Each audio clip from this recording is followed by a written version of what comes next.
السلام عليكم ورحمة الله وبركاته.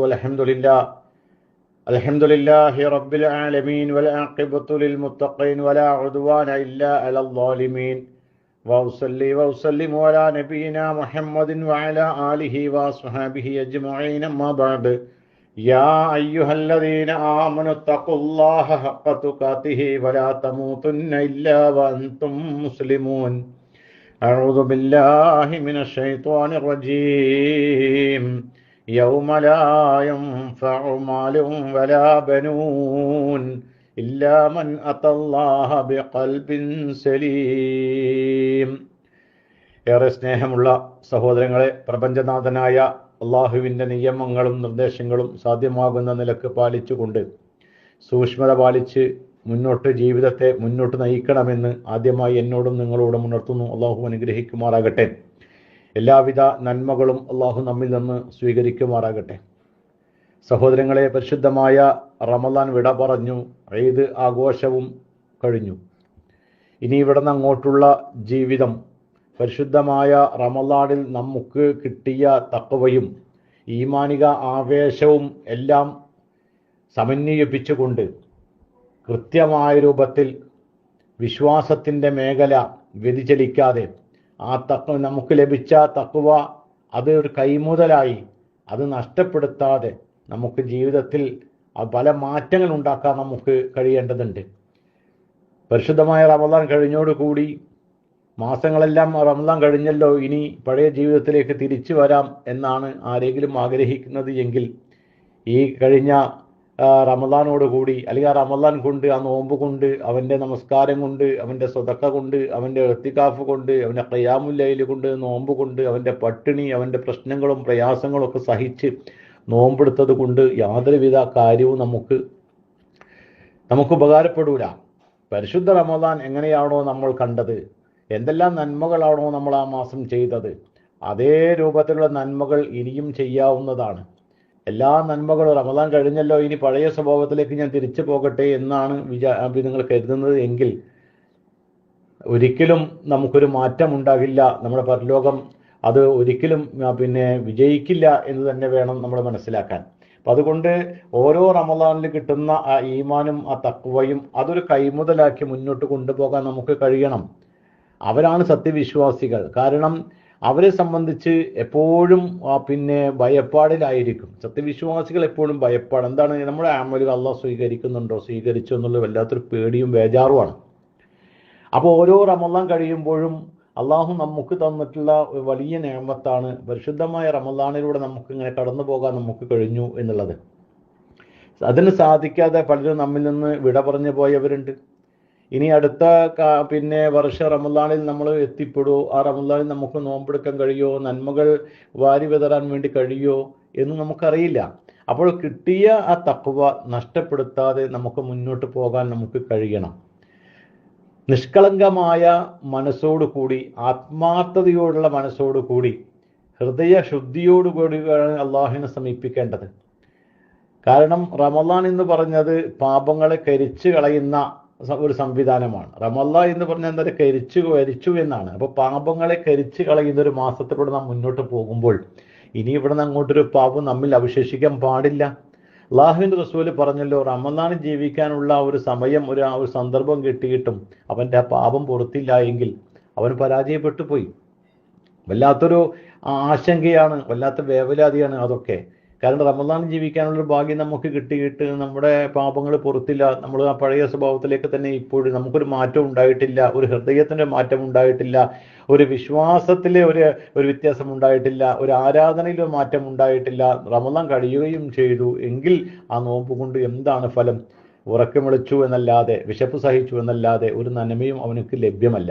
അപ്പം അതുകൊണ്ട് പരിശുദ്ധ റമദാൻ നമുക്ക് കിട്ടിയ ആ വിശ്വാസവും അതോടൊപ്പം തന്നെ ആ ഈമാനും അതോടൊപ്പം തന്നെ തഖ്വയും എല്ലാം മുന്നിൽ വെച്ചുകൊണ്ട് ഇനി ഇവിടെ നിന്ന് അങ്ങോട്ടുള്ള ജീവിതം ധന്യമായ രൂപത്തിൽ തന്നെ മുന്നോട്ട് കൊണ്ടുപോകാൻ ഓരോരുത്തരും ശ്രമിക്കേണ്ടതുണ്ട്. അത് നഷ്ടപ്പെടുത്തിക്കൂടാ. ആ തഖ്വ നഷ്ടപ്പെടുത്തിയ പലരും വിചാരിക്കാം ഇനിയിപ്പോൾ അടുത്ത റമദാൻ വരുമല്ലോ, അപ്പോൾ ആ റമദാൻ ഇതേപോലെ തന്നെ നന്മകൾ ചെയ്യാം. ഇല്ല, നമുക്ക് കഴിയില്ല. ഒരു പക്ഷേ നമ്മൾ അതിൻ്റെ ഇടയിൽ തന്നെ നമ്മുടെ ആയുസ് തീർന്നേക്കാം. എപ്പം മരണപ്പെടും. ഇനിയിപ്പോൾ നാളെ അവിടെ പോയതിന് ശേഷം പരലോകത്ത് പോയിട്ട് റബ്ബേ ഒന്ന് തിരിച്ചു വിടുമോ, ഞാൻ തിരിച്ചു വിട്ടാൽ ഞാൻ സ്വാലീഹ്യങ്ങളായിട്ട് ഞാൻ നന്മ ചെയ്തിട്ട് ഞാൻ ഇതേപോലെയുള്ള പുണ്യകർമ്മങ്ങൾ ചെയ്ത് ഞാൻ തിരിച്ചു വരാം എന്ന് പറഞ്ഞാൽ അത് വെറും വാക്കാണ്, ഒരിക്കലും നടക്കില്ല. അപ്പം അതുകൊണ്ട് മരിക്കുന്നത് വരെയാണ് നമുക്ക് അമല് ചെയ്യാനുള്ള ഒരു അവസരമായിട്ട് നൽകിയിട്ടുള്ളത്. മരണശേഷം നമുക്ക് നന്മ ചെയ്യാനുള്ള അവസരങ്ങളില്ല. അപ്പം നന്മ ചെയ്യാൻ കിട്ടുന്ന ഒരു സമയവും നമ്മൾ പാഴാക്കാൻ പാടില്ല. യുസാരിഊന ഫിൽ ഖൈറാത്ത് ഖുർആൻ പറഞ്ഞതാണ്, നന്മയിൽ നിങ്ങൾ എന്ത് ചെയ്യണം, പിന്നെ എടുത്തു ചാടുക. അത് നന്മ ചെയ്യാനുള്ള എപ്പോഴും അതിലേക്ക് ശ്രദ്ധ കൊടുക്കുക. അതാണ് പരിശുദ്ധ ഖുർആൻ. അപ്പം നന്മയുടെ എല്ലാ മാർഗത്തിലും കൂടെ ഇനി ഇവിടുന്ന് അങ്ങോട്ട് പോകണം. അല്ലാതെ അടുത്ത റമദാൻ ആകട്ടെ, ഈ റമദാനിലൊക്കെ ചെയ്തില്ലെങ്കിൽ അടുത്ത റമദാനിൽ നോക്കാം എന്നാണ് നമ്മൾ വിചാരിക്കുന്നതെങ്കിൽ നമ്മുടെ ജീവിതം പരാജയപ്പെട്ടു പോകും. അതുകൊണ്ട് പ്രിയമുള്ള സഹോദരങ്ങളെ, പരിശുദ്ധമായ റമദാൻ നമ്മിലേക്ക് പിന്നെ അകന്നു പോകുമ്പോൾ, വിട പറയുമ്പോൾ, ഈദ് ആഘോഷങ്ങളൊക്കെ കഴിഞ്ഞ് ഇനി ഇവിടുന്ന് അങ്ങോട്ട് ഇനിയിപ്പോൾ ജമാഅത്ത് നമസ്കാരം അതൊക്കെ പിന്നെ അവതാളത്തിലായി. അതേപോലെ തന്നെ ആരാധനയുടെ ഫർളാണെങ്കിലും സുന്നത്താണെങ്കിലും ആരാധനയുടെ മേഖലയിൽ ഒക്കെ അലങ്കോലപ്പെട്ടു. പിന്നെ ആ റമദാനിൽ കാണിക്കുന്ന സൂക്ഷ്മതൊന്നും പിന്നെ ഇല്ലാത്തൊരു സാഹചര്യം ഉണ്ടാകാൻ പാടില്ല. അപ്പൊ തഖ്വ അത് കൃത്യമായി സൂക്ഷിച്ചിട്ട്, കാരണം മുത്തക്കിങ്ങളാകാൻ വേണ്ടിയാണ് നോമ്പ്. അത് കൃത്യമായി ഖുർആൻ പഠിപ്പിച്ചതാണ്. നോമ്പ് എന്തിനാണ്? നിങ്ങളെ മുത്തക്കിങ്ങളാ സൂക്ഷ്മത പാലിക്കുന്നവരാക്കാൻ വേണ്ടിയാണ്. അപ്പൊ ആ സൂക്ഷ്മത പാലിക്കുന്നവരാകുന്ന ഒരു വിഭാഗമാക്കി അല്ലാഹു മാറ്റി ഒരു മാസം കൊണ്ട് അത് നമ്മുടെ ജീവിതത്തിൽ ഇനി ഇവിടെ അങ്ങോട്ട് കാണും, നഷ്ടപ്പെടുത്തിക്കൂടാ. കൃത്യമായി അത് പിന്നെ ഈമാനും തഖ്വയും ഒക്കെ കൈമുതലാക്കി കൊണ്ട് വേണം മുന്നോട്ട് കൊണ്ടുപോകാൻ. അതിലൊരാളും ഒരു വൈമനസ്യം കാണിക്കാൻ പാടില്ല. അതോടൊപ്പം തന്നെ അവിടെ നമ്മുടെ ആദർശം അത് കൈവിട്ട് പോകാൻ പാടില്ല. ആദർശം കൈവിട്ട് പോയാൽ പിന്നെ ആ നൂല് പൊട്ടിയ പട്ടം പോലെ ഗതിയില്ലാതെ അങ്ങനെ നടക്കുന്നൊരവസ്ഥ, ആ ഒരു അവസ്ഥയിലേക്ക് മാറിപ്പോകാൻ പാടില്ല. ആദർശം എന്ന് പറഞ്ഞാൽ ഇന്ന് നമ്മുടെ ഇപ്പോൾ ഈ രാജ്യത്ത് പല വിശ്വാസികളുണ്ടല്ലോ. ഇപ്പോൾ ഈ നമ്മുടെ മുസ്ലിം മതവിഭാഗത്തിൽ തന്നെ പല ആശയങ്ങൾ വെച്ച് പുലർത്തുന്നവരുണ്ട്. ഷിർക്കിൻ്റെ കൂട്ടാളികളാണ്, ബിദ്അത്തിന്റെ കൂട്ടാളികളാണ്. ദീനെല്ലാം പിന്നെ ദീനിലൊക്കെ വെള്ളം കൂട്ടി, മതത്തിൽ വെള്ളം കൂട്ടിയിട്ട് അവരെ ആമാശയവും അവരെ ആദർശവും പിന്നെ അവരെ പോക്കറ്റ് വീർപ്പിക്കാൻ വേണ്ടി നടക്കുന്നവരാണ് ഒരു വിഭാഗം ആൾക്കാർ. അപ്പൊ അത് ആ വിശ്വാസ വൈകല്യം ഉണ്ടാകാൻ പാടില്ല. വിശ്വാസ വൈകല്യം പിന്നെ സംഭവിച്ചു കഴിഞ്ഞാൽ പിന്നെ പരാജയപ്പെട്ടു. പിന്നെ പരലോകം മാത്രമല്ല, ദുനിയാവും രണ്ട് ലോകം പിന്നെ അവർക്ക് നഷ്ടപ്പെടുകയാണ്. വിശ്വാസം അത് ആദർശമാണ്, തൗഹീദ് അത് ഒരു കൈമുതലാക്കി മുന്നോട്ട് കൊണ്ട് നടക്കണം. നമ്മൾ പ്രാർത്ഥന അത് അള്ളാഹിനോട് മാത്രമേ പ്രാർത്ഥിക്കാവൂ. നമ്മുടെ വിഷമങ്ങളും സങ്കടങ്ങളും ഒക്കെ അള്ളാഹിനോടെ പറയാവൂ. നമ്മുടെ കഷ്ടപ്പാടുകളും യാതനകളും വേദനകളും റബ്ബിനോട് പറയണം. അള്ളാഹിനോട് നമ്മൾ പ്രാർത്ഥിക്കണം. അള്ളാഹു അല്ലാത്തവരോട് പ്രാർത്ഥിച്ചിട്ട് കാര്യമില്ല, പ്രാർത്ഥിക്കുകയോ വരുത്. പരിശുദ്ധ ഖുർആൻ എമ്പാടും പല അധ്യായങ്ങളിലായി, പല സൂറത്തുകളിലായി അള്ളാഹു സൂചിപ്പിച്ചതാണ്. അള്ളാഹു അല്ലാത്തവരോട് വിളിച്ച് പ്രാർത്ഥിക്കാൻ പാടില്ല. അവർ നമ്മളെ സഹായിക്കില്ല, അവർ നമ്മൾക്ക് ഒരു സഹായവും നൽകില്ല. അപ്പൊ അതുകൊണ്ട് എന്ത് പ്രശ്നം, എന്ത് പ്രയാസം, എന്ത് പിന്നെ ബുദ്ധിമുട്ടാണ് എങ്കിലും, ഈ അസുഖമാകട്ടെ, പ്രശ്നങ്ങളാവട്ടെ, മാറാരോഗമായിക്കോട്ടെ, അല്ലെങ്കിൽ പിന്നെ മനുഷ്യന്റെ ജീവിതത്തിൽ വന്നു പോകുന്ന എന്തെല്ലാം പ്രയാസങ്ങളുണ്ടോ അത് മുഴുവൻ റഹ്മാനായ റബ്ബിനോട് വേണം പ്രാർത്ഥിക്കാൻ. അതോടൊപ്പം തന്നെ റസൂലുള്ളാഹിനെ പിൻപറ്റുക, സുന്നത്ത് കൃത്യമായി പാലിക്കുക, ബിദ്അത്തുകൾ ചെയ്യാതിരിക്കുക, അള്ളാഹുവിന്റെ റസൂൽ പഠിപ്പിച്ച കാര്യങ്ങൾ ചെയ്യുക, പഠിപ്പിക്കാത്തത് ഒഴിവാക്കുക. ഇത് അള്ളാഹു തന്നെ പഠിപ്പിച്ചതാണ്. അള്ളാഹുവിന്റെ റസൂൽ നൽകിയത് നിങ്ങൾ സ്വീകരിക്കുക, അല്ലാത്തത് നിങ്ങൾ ഒഴിവാക്കണം. അപ്പോൾ പ്രവാചകനെ ഇത്തിബാ ചെയ്യുക. അതോടൊപ്പം തന്നെ പരിശുദ്ധ ഖുർആൻ നമ്മുടെ വഴികാട്ടിയായി ഖുർആനിലൂടെ നമ്മൾ സഞ്ചരിക്കുക. പരിശുദ്ധ ഖുർആനിലെ ഓരോ ആയത്തുകളും നമ്മളോടാണ് സംസാരിക്കുന്നത്, ഖുർആൻ മനുഷ്യരോടാണ് സംസാരിക്കുന്നത്. ആ ഓരോ ആയത്തുകളും ഓരോ കൽപ്പനകളും ഓരോ നിർദ്ദേശങ്ങളും ഓരോ താക്കീതുകളും ഓരോ സന്തോഷ വാർത്തകളും ഒക്കെ നമ്മൾ അർപ്പിതമാണ്. അതൊക്കെ നമ്മളോടാണുള്ള ആ ഒരു ബോധം നമുക്കുണ്ടാകണം. അതുകൊണ്ട് ആദർശം കൈവിട്ടുകൂടാ, തൗഹീദ് കൈവിട്ടു പോകാൻ പാടില്ല, സുന്നത്ത് കൈവിട്ടു പോകാൻ പാടില്ല, ബിദ്അത്തിലേക്ക് ചാടാൻ പാടില്ല. മാല, മൗലിദ്, കുത്തുബിയത്ത് പോലെയുള്ള ഇന്നിപ്പോൾ സമൂഹത്തിൽ കാണുന്ന പിന്നെ ഒരുപാട് പിന്നെ പാളക്കിതാബുകളുണ്ട്. അതൊന്നും ജീവിതത്തിന്റെ ഭാഗമാക്കാൻ പാടില്ല. കൃത്യമായ ഖുർആൻ പാരായണം, ഖുർആനും ഹദീസും വെച്ച് നമ്മൾ കൃത്യമായി ജീവിക്കാം. സലഫു സ്വാലിഹ്യങ്ങൾ മാല കണ്ടിട്ടില്ല, അവർ മൗലിദ് കണ്ടിട്ടില്ല, അവർ കുത്തുബിയത്ത് കണ്ടിട്ടില്ല, അവർക്ക് ജാറം എന്താണെന്ന് അറിയില്ല. അതേപോലെ തന്നെ അവർക്ക് പിന്നെ നാരിയ സ്വലാത്ത് അറിയില്ല, എഴുതി തയ്യാറാക്കിയ ഒരുപാട് കൃതികളുണ്ട്, അതൊന്നും അവർക്ക് അറിയില്ല. ഒരു മാലയും കുത്തുബിയത്തും ഒന്നും അവർക്ക് പരിചയമല്ല. എന്നിട്ടും അല്ലാഹുവിന്റെ റസൂൽ പറഞ്ഞു, ഉമറും ഫിൽ ജന്ന, അലിയും ഫിൽ ജന്ന, ഉസ്മാനും ഫിൽ ജന്ന, ഒക്കെ സ്വർഗത്തിലാണ്. മാല പാടാത്തവരാ സ്വർഗത്തിൽ. എന്താക്കാൻ? ആദർശമാണ്. ആ ആദർശം നഷ്ടപ്പെട്ട് കഴിഞ്ഞാൽ പിന്നെ നമ്മൾ പരാജയപ്പെട്ടു പോകും. അതുകൊണ്ട് പ്രിയമുള്ള സഹോദരങ്ങളെ, കൃത്യമായ തഖ്വ അതോടൊപ്പം തന്നെ ആദർശം, ഇത് രണ്ടും കൈമുതലാക്കി വേണം ഇനി ഇവിടുന്ന് അങ്ങോട്ട് മുന്നോട്ടുള്ള ജീവിതം ചിട്ടപ്പെടുത്താൻ. ഇത് രണ്ടും നഷ്ടപ്പെട്ട് കഴിഞ്ഞാൽ പിന്നെ നമ്മുടെ പരലോകം നഷ്ടപ്പെട്ടു പോകും. അതുകൊണ്ട് എല്ലാ കാര്യങ്ങളും റബ്ബിനോട് പറയുക, അള്ളാഹിനോട് പ്രത്യേകം അള്ളാഹിനോട് പ്രാർത്ഥിക്കാം. പ്രാർത്ഥന മറ്റൊരാൾക്കും കൊടുക്കാതിരിക്കുക. നേർച്ചയാണെങ്കിലും അള്ളാഹുവിന്, സത്യം ചെയ്യുകയാണെങ്കിലും അള്ളാഹുവിനെ പിടിച്ച്, അള്ളാഹുവിനാണ് സത്യം.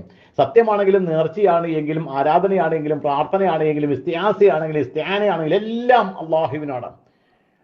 ഒരാളും സൃഷ്ടികളോടും പ്രാർത്ഥിക്കേണ്ടതില്ല, ഒരു സൃഷ്ടികളോടും ആവലാതി പറയേണ്ടതില്ല, ഒരു സൃഷ്ടികളോടും പ്രശ്നങ്ങൾ അവതരിപ്പിക്കേണ്ടതില്ല, ഒരു സൃഷ്ടികളോട് രോഗശമനത്തിന് വേണ്ടി പ്രാർത്ഥിക്കേണ്ടതില്ല, ഒരു ജാറത്തിലും പോകേണ്ടതില്ല. എല്ലാം അള്ളാഹുവിനോട് പ്രാർത്ഥിക്കാം. ജാറത്തിന്റെ വാതിൽ തുറക്കട്ടെ, അല്ലെങ്കിൽ മതപുരോഹിതന്മാർ വരട്ടെ, ഒരു 5 പൈസ ചെലവില്ല അള്ളാഹുവിനോട് പ്രാർത്ഥിക്കാൻ. ആ സമയത്ത് ജാറത്തെ പോകുന്നവരെ സംബന്ധിച്ച് ജാറത്തിന്റെ വാതിൽ തുറക്കണം, നിലവിളക്ക് വെളിച്ചെണ്ണ കൊണ്ടുപോകണം, മുട്ട കൊണ്ടുപോകണം, തിരി കൊണ്ടുപോകണം, പട്ട് കൊണ്ടുപോകണം. താക്കോലില്ലെങ്കിൽ ഇപ്പൊ തുറക്കാനും പറ്റില്ല, ആ ഒരു അവസ്ഥ. പക്ഷെ റബ്ബിനോട് പ്രാർത്ഥിക്കാൻ ഏത് പാതരക്കും അവിടെ ബന്ദില്ല, ഹർത്താലില്ല, ഉറക്കമില്ല, മറവിയില്ല, ഒന്നുമില്ല. ഏത് ഘട്ടത്തിൽ റബ്ബിനോട് പ്രാർത്ഥിക്കാൻ. കാരണം ഉറക്കവോ മറവിയോ ഒന്നുമില്ലാത്ത റബ്ബാണ്. ഏത് ഘട്ടത്തിലും ഫുൾ ടൈം ലൈവാണ് അല്ലാഹു. ആ റബ്ബിനോട് ഇവിടെ പ്രാർത്ഥിക്കാം. അപ്പൊ കൃത്യമായി അതാണ് ആദർശം എന്ന് പറയുന്നത്. ഈ ആദർശമാണ് സലഫ് സ്വാലിഹ്യങ്ങൾ വിജയിച്ചത്. ഈ ആദർശം കൊണ്ടാണ് മഹാമാര് സ്വാലിഹ്യങ്ങളായത്. ഈ ആദർശം കൊണ്ടാണ് അവർ രക്ഷപ്പെടുന്നത്. ഇതേ ആദർശമാണ് നമ്മൾ രക്ഷപ്പെടുത്തുന്നത്. അല്ലാതെ സലഫ് സ്വാലിഹ്യങ്ങളും പ്രവാചകനും പരിശുദ്ധ ഖുർആനൊക്കെ പഠിപ്പിച്ച ആ പാത വിട്ട് കാക്കകാർത്തന്മാരെ പാന്താവിലേക്ക് പോയ ആദർശമുണ്ടെന്ന് പറയാൻ കഴിയുമോ? ഇല്ല. നമുക്ക് എങ്ങനെ പരലോകം രക്ഷപ്പെടാൻ പറ്റും? രക്ഷപ്പെടില്ല. അപ്പൊ അതുകൊണ്ട് കൃത്യമായ ആദർശം, കൃത്യമായ തഖ്വ, ഇതാകട്ടെ നമ്മുടെ മുന്നോട്ടുള്ള വഴികാട്ടികൾ. കൃത്യമായി ഖുർആൻ പാരായണം ചെയ്യുക, ഖുർആനുമായിട്ട് എപ്പോഴും അടുക്കാൻ കഴിയുക. റമദാൻ കഴിഞ്ഞല്ലോ എന്ന് വെച്ചാൽ ഖുർആൻ അടച്ചു വെക്കണ്ട. കാരണം ഒരു കൗമ തന്നെ ഇപ്പം നിലവിലുണ്ട്. അതായത് അത് മരിക്കുമ്പോൾ ഓതാനാണ് എന്ന് ഒരു അലമാരയെ വെച്ചിട്ട് അത് ഇപ്പോഴും പുറത്തെടുക്കൂല. ആ ഒരു അവസ്ഥയിലാകരുത്. കാരണം അത് കൃത്യമായി നമ്മോട് പഠിപ്പിക്കുന്ന ആദർശമാണ്. അത് കൃത്യമായി നമ്മൾ പഠിച്ച് മനസ്സിലാക്കണം. അങ്ങനെ എല്ലാ മേഖലയിലും നന്മയിലൂടെ മുന്നോട്ട് പോകാൻ, ആ നന്മയിൽ എടുത്ത് ചാടാൻ, കൃത്യമായ നന്മ ചെയ്തുകൊണ്ട് നമുക്ക് മുന്നോട്ട് പോകാൻ നമുക്ക് ആകണം. അള്ളാഹു അനുഗ്രഹിക്കുമാറാകട്ടെ. എല്ലാവിധ പ്രശ്നങ്ങളും പ്രയാസങ്ങളും അള്ളാഹു മാറ്റിത്തരട്ടെ. ശാരീരികമായ പ്രശ്നങ്ങളും പ്രയാസത്തിലൂടെയാണ് മുന്നോട്ട് പോകുന്നത്. നിങ്ങളെല്ലാവരും പ്രത്യേകം ദുആ ചെയ്യണം. എല്ലാ അസുഖങ്ങളും അള്ളാഹു ഷിഫ നൽകട്ടെ. നമ്മിൽ നിന്ന് മരണപ്പെട്ടു പോക അല്ലാഹു മഗ്ഫിറത്തും റഹ്മത്തും നൽകുമാറാകട്ടെ. റബ്ബനാ ആതിനാ ഫിദ്ദുനിയ ഹസന വഫിൽ ആഖിറതി ഹസനത വഖിനാ അദാബന്നാർ. അല്ലാഹുമ്മ സ്വല്ലി അലാ മുഹമ്മദ് വൽഹംദുലില്ലാഹി റബ്ബിൽ ആലമീൻ. അസ്സലാമു അലൈക്കും വറഹ്മത്തുള്ളാഹി വബറകാതുഹു.